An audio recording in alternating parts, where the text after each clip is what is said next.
불법 허위 정보로부터 국민의 일상을 지키기 위한 정보통신망법 개정안도 오늘 상정됩니다.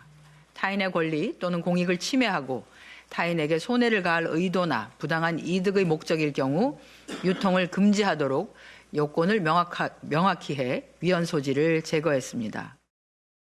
국가가 소위 조작 정보의 개념을 자의적으로 판단해서 언론과 유튜브를 검열하고 5배의 징벌적 손해배상을 처벌하는 이 법은 표현의 자유와 언론의 자유를 억압하고 전체주의의 길로 나아가겠다고 하는 검열국가 선언입니다. 자, 이 법안이 본회의에 이제 상정되기 전에 법사위 심사 단계에서 단순 허위 정보까지 금지 대상에 포함하면서 이 헌법상 표현의 자유 침해 비판이 있었는데 지금 그러면 법사위 통과안과 그리고 본회의에 올라온 수정안은 어떻게 차이가 있는지 좀 간략히 설명해 주실까요? 그러니까 단순 오인, 착오나 실수로 이제 생산된 허위 정보를 원천적으로 금지를 하느냐, 혹은 그것이 아니라 손해를 가할 의도 또는 부당한 이익을 얻을 목적이 명확한 상태에서 만들어진 허위 정보냐, 이것이 좀 차이가 있는 겁니다. 네네. 그래서 제가 방금 말씀드린 손해를 가할 의도 또는 부당한 이익을 얻을 목적이 있는 정보의 경우에는 사실은 고의적으로 의도된 허위 정보라는 것이죠. 그러니까 이게 저희가 뭐 이야기를 잘못 듣거나 실수로 단순히 잘못 판단해서 만들어진 허위 정보까지 원천적으로 뭐 유통을 금지하고 규제를 가하고 하는 것은 표현의 자유를 과도하게 침해할 수 있다라는 헌재의 지적이 있었던 것이고 판례가 있었던 겁니다. 그렇기 때문에 여기에 대해서 의도적으로 특정인에게 손해를 가할 목적으로 뭐 악의적으로 이런 부분들에 대해서 부당한 이익, 예를 들면 뭐 가짜 뉴스를 통해서 돈벌이를 하기 위해서 뭐 연예인들이나 정치인들에 대해서 가십성 가짜 뉴스를 생산하는 그런 SNS 계정도 굉장히 요즘은 많아진 상황이거든요. 네네. 이런 부분들에 대해서 좀 규제를 명확하게, 규제 대상을 명확하게 하겠다라는 것이고, 저는 사실 여야 할 것 없이 이 부분은 진영과 관계없이 가짜 뉴스에 대한 처벌, 문제, 이 부분은 계속 얘기가 되어 왔다라고 생각합니다. 너무나 가짜 뉴스가 방대해지고 있고 이것이 결국에는 어떤 조회수가 돈이 되는 세상 혹은 이슈가 될수록 이 정보를 생산하는 사람에게 이득이 되는 그런 미디어 환경과 구조가 만들어진 상황 속에서 여기에 대해서 좀 더 우리가 규제에 좀 촉각을 좀 다툴 필요가 있다라는 생각이 들었던 거고요. 네. 그런 부분에서 좀 명확하게 대상을 규정한 것입니다. 국민의힘은 지금 어쨌든 성탄 전야까지 1박 2일 무제한 토론을 또 시작한다고 하더라고요. 근데 이게 지금 언론 입틀막법이다, 뭐 국민 단속법이다 이렇게 비판하던데 그 비판 이유를 좀 예를 들어 설명해 주실 수 있을까요? 예를 들어서 가짜 뉴스다, 허위 조작 정보다 이렇게 규정을 할 때 그게 굉장히 모호합니다. 그렇기 때문에 법이 남용될 여지가 있다는 거죠.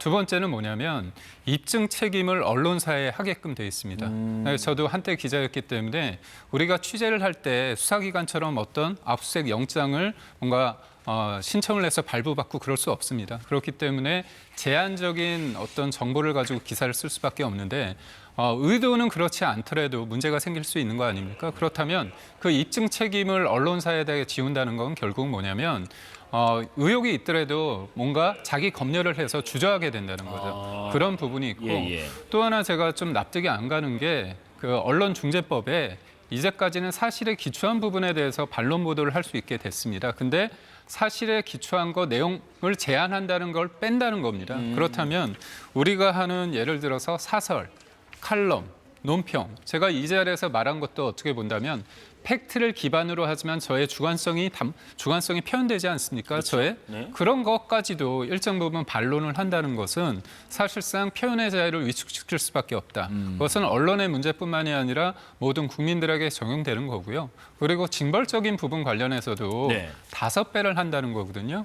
그렇다면 소위 말해서 의도성을 따져야 되겠지만 뭔가 내가 보도를 하려고 하거나 뭔가 문제 제기를 할 때 저쪽이 걸면 위축이 될 수 있는 겁니다. 그렇다면 정부뿐만이 아니라 권력을 가진 정부뿐만이 아니라 민주당처럼 입법 권력을 가진 다수 의석을 가진 정치 세력이나 아니면 대기업 같은 경우도 본인들 입장에서 문제를 걸고 그렇다면 일반 대중이나 언론에서 이 부분에 대해서 굉장히 주저할 수밖에 없다. 그렇다면 표현의 자유나 문제 제기에서 굉장히 위축된다면 결국 큰 관점에서 보면 정부나 기업에 있어서 잘못된 길을 가고 있을 때 문제를 제기하지 못한다면 그거는 일방적인 문제가 크게 번질 수밖에 없는 상황에 놓인다 이렇게 봅니다. 예. 24시간 필리버스터라는 기록을 세운 장동혁 대표가 최근에 그 변화라는 단어를 언급했었죠. 이 필리버스터 중에 계엄과 관련한 언급도 있었는데 잠깐 들어보고 말씀 이어가겠습니다. 헌법재판소의 단핵 심판에서 계엄에 대해 파면 결정이 내려졌지만 내란죄에 대한 판단은 포함되어 있지 않습니다. 실제 비상계엄은 사실상 2시간 만에 종료됐고 국회의 권한 행사가 불가능한 상황도 초래되지 않았습니다. 이런 여러 상황에 비추어 볼 때 과연 비상계엄이 헌법 제87조에서 말하는 내란죄로 곧바로 연결될 것인지, 그리고 또한 국민의힘이 이에 동조해서 비상계엄에 동조한 것인지, 내란 정당인지 여부에 대해서는 사법부에 신중한 재판이 있어야 된다고 생각하고 지금 재판 진행 중에 있습니다. 자, 며칠 전에 장 대표가 그런 얘기를 했습니다. 당원 연설에서요. 계엄 해제 표결에 본인은 참여해서 찬성표를 던졌고 헌법재판소의 결정을 존중한다. 계엄과 탄핵이 가져온 결과에 대해서는 책임을 져야 한다라고 했습니다. 그런데 이제 24시간 필리버스터를 또 진행을 하면서 앞서 보신 그런 발언들을 했고, 지금 어떻습니까? 지금 필리버스터 이후에 당내에서 장 대표에 대한 어떤 입장이랄지 어떤 기류에 대한 평가가 어떻게 지금 나오고 있나요? 저도 어제 밤 자기 전에 하고 있는지 확인하고, 제가 새벽에 좀 일찍 일어나서 확인하고, 제가 개인적으로 유튜브를 하는데도 또 확인을 했습니다. 그때 이제 댓글들이 많이 달리는데, 지금도 하고 있느냐. 그리고 제가 다른 곳에서 방송을 할 때 11시 40분이 넘었을 때 많은 사람들이 여당 패널마저도 이 부분에 대해서 높이 샀습니다. 왜냐하면 참 신체적으로 물리적으로 24시간 동안 자제하는 상태에서 어떻게 보면 절실함을 피력한다는 게 쉽지 않거든요. 그러니까 24시간. 그 부분에 대해서 당원들이 장동혁 대표에 대해서 적극적으로 지지하는 사람도 있고, 어떻게 보면 비판적 지지나 아니면 반대하는 사람도 있겠죠. 네네. 하지만 어제 상황을 봤을 때 소수 정당으로서의 당대표가 어떤 모습으로 이 문제에 대해서 지금 이재명 정부와 집권 여당과 어떻게 싸울 것인가, 이 부분에 대해서 저는 온몸으로 보여줬다고 봅니다. 그래서 그게 정무적으로 전략이 있다 맞다를 떠나서 국민의힘을 지지하는 사람들 입장에서 볼 때는 하나의 마음을 얻었다, 이렇게 생각이 들고요. 사실 이게 장동혁 대표나 아니면 국민의힘 우리가 잘한다고 말하고자 하는 게 아니라 다른 것도 아니고 상권 분립이라는 입법과 행정이 어떻게 보면 본인들의 권력을 자제나 절제 못했을 때 벌어지는 입법 권력, 헌정 유린을 하는 그런 상황 속에서 최소한의 장치로서 우리가 약자로서의 어떤 저항권을 표시한 겁니다. 거기에는 논리보다도 절실함과 감정, 그런 것들이 뒤섞여 있다고 보는데, 그 부분에 있어서 좀 더 국민의힘이 부족하지만 국민의힘의 목소리를 앞으로 국민들이 조금 경청하는 계기가 되지 않을까 싶습니다. 지금 이 필리버스터 과정 중에서 초반에 국민의 의원들이 한 20명 정도 자리를 지켰다. 여기에 대해서도 여러 해석도 나오고요. 박채호께서는 이 필리버스터 과정도 내용들 어떻게 보셨는지요? 근데 일단 장동혁 대표의 메시지는 저는 심플하다고 생각합니다. 첫 번째는 윤 전 대통령이 주장했듯이 본인이 선포한 이 불법 계엄은 경고용 계엄이었다. 실질적인 피해가 없었다. 경고의 목적에 불과했다라는 취지의 어떤 그런 주장과 궤를 같이 하는 내용을 또 한 번 장동혁 대표가 이야기를 한 거라고 생각하고요. 두 번째는 그 재판이 진행 중이다라는 부분을 강조하는 건 뭐냐면 계속 어떤 명확한 사과가 필요하다라는 요구가 장 대표에게 있었습니다. 거기에 대해서 윤 전 대통령을 직격하거나 비판하거나 그런 메시지가 없었죠. 근데 여기에서 재판이 진행 중이다라는 얘기를 왜 하는 거냐면 1심 재판 결과 나올 때까지 사과 안 한다라는 얘기를 하는 겁니다. 그러니까 그 재판 결과가 나올 때까지 최대한 어떤 지지층을 결집하고 이 계엄이 왜 있을 수밖에 없었는지, 얼마 전에는 다른 집회 가서 그렇게 말씀하셨잖아요.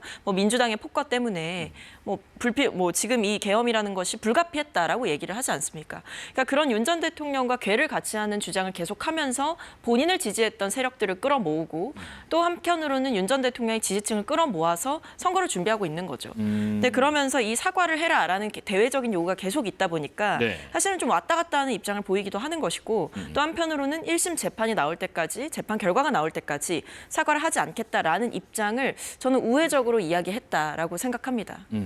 자, 마지막으로 통일교 특검 내용도 좀 짚어보겠습니다. 여야가 각자 발의해서 또 협의해서 나서기로 했는데 오늘 여야 지도부 방향은 어떤 방향을 잡고 있는지 설명 잠깐 좀 들어보겠습니다. 통일교 특검은 이미 결론이 난 사안입니다. 방향도 분명합니다. 흔들릴 여지는 없습니다. 민주당은 특검법을 최대한 빨리 준비하고 처리하겠습니다.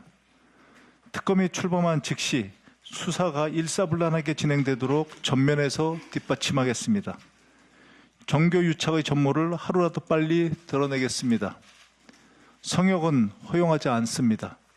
여야도 지위도 예외가 될 수 없습니다. 더불어민주당도 특검의 수사 대상이기 때문에 특검 추천권을 가질 수 없다는 점을 분명히 밝힙니다.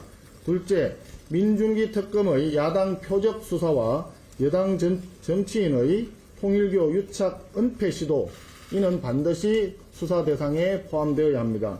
셋째, 이재명 대통령은 윤영호 녹취록에 나온 것처럼 한학자 총재를 만나기 위해서 접촉한 사실이 있는지, 그리고 한학자 총재에게 경배를 올린 적이 있는지 밝혀야 합니다. 자, 김병기 원내대표는 그렇게 얘기했습니다. 성역 없이 최대한 빨리 준비하고 처리하겠다. 그렇다면 뭐 손해볼 건 없다 이런 입장으로 들리는데 어떻게 들으셨는지요? 맞습니다. 예. 뭐 저희가 회피할 이유 없다. 당당하게 저희도 응하겠다라는 입장인 거고요. 네. 사실 국민의힘이 지금 보면 마치 특검을 하면 민주당 측에서 민주당 측 인사들과 관련한 의혹이 많이 나올 것처럼 얘기를 하고 있지만 네네. 사실 저는 여기에 대해서 동의하기가 어려운 것이 아니 이미 자당에서는 그러니까 국민의힘이라는 당에서는 이 권성동 의원은 구속된 거잖아요. 그리고 김건희 씨 본인들이 배출했던 대통령의 배우자가 통일교와 부적절한 커넥션이 있었다라는 것도 드러났습니다. 그리고 심지어 뭐 대선 과정에 부정한 개입이 있었던 거 아니냐라는 의혹까지 있는 상황입니다. 그렇다고 한다면 이 판도라의 상자를 열었을 때 과연 민주당 인사만 집중적으로 드러날 것이냐. 저는 그렇지 않을 거라고 보고 네네. 민주당 입장에서도 자체적인 어떤 조사나 내용 관계 그리고 파악들을 했을 거고 여기에 대해서 오히려 이 특검에 대해서 수세적인 입장을 보일 게 아니라 오히려 당당하게 응해서 특검의 수사를 받아보면 누가 더 통일교와 부적절한 유착과 부적절한 관계가 있었는지 드러날 것이다. 아하. 굉장히 당당한 입장이다. 이렇게 생각해 주시면 되겠습니다. 국민의힘 송원석 원내대표는 3가지 요구사항을 제시했습니다. 여기에 대한 부연 그리고 이 내용들이 여야 협상 과정에서 관철이 될지 한번 들어보겠습니다. 제가 볼 때는 그 김병기 원내대표가 예. 만약에 진실을 원하신다. 그리고 신속한 특검을 원하신다고 하면 특검 추천 관련해서 제3자 쪽에 하시면 됩니다. 맡기라. 예. 맡기면 되는 거고요. 무엇보다도 지금 특검이요. 네.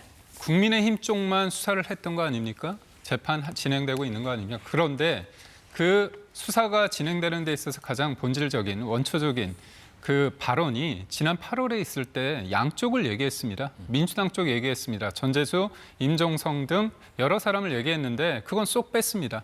단순히 이 사람만 뺐습니까? 쪼개기 후원 관련해서 기소를 하는데 민주당 광주시장 그리고 전남도지사 관련해서 쪼개기 후원도 싹 뺐습니다. 그리고 국민의힘 당원 관련뿐만이 아니라 민주당 당원도 통일교에서 뭔가 했다는 거 아닙니까? 그 내용도 쏙 뺐습니다. 결국 진실은 양쪽이 다 있는데 한쪽만 눈 감고 한쪽만 수사를 하고 한쪽을 프레임 잡아서 국민의힘을 어떻게 한다고 했습니까? 위헌정당 해산을 한다는 거 아닙니까? 그런데 본질은 양쪽에 다 있다는 거잖아요. 예. 왼쪽은 이미 알게 됐습니다. 가려진 게 지금 살아있는 권력이고요. 윤영호 전 본부장이 본인의 통일교 인사가 했던 41분짜리 녹취를 보면 그 내용이 나옵니다. 이재명 후보 측에서 연락이 왔고 어머니를 배려한다. 그래서 정진산 쪽에 연락하겠다는 내용이 있습니다. 그러면 이재명 대통령께서 이례적으로 지난 2일과 지난 9일 통일교에 대해서 해산과 재산의 몰수까지 그렇게 강하게 언급을 하셨는데 우리는 묻습니다. 이재명 대통령께서는 한학자 총재를 만나셨는지 그리고 지난 8월에 양쪽에 정치인에게 돈을 줬다고 하는데 왜 한쪽만 수사했고 특검이 대통령실에 보고를 했고 어떤 지시를 내렸는지 특검에서 밝혀야 될 내용이라고 봅니다. 네, 정치권 소식 들어봤습니다. 더불어민주당 박성민 전 최고위원, 국민의힘 김기흥 미디어 대변인과 함께했습니다. 고맙습니다.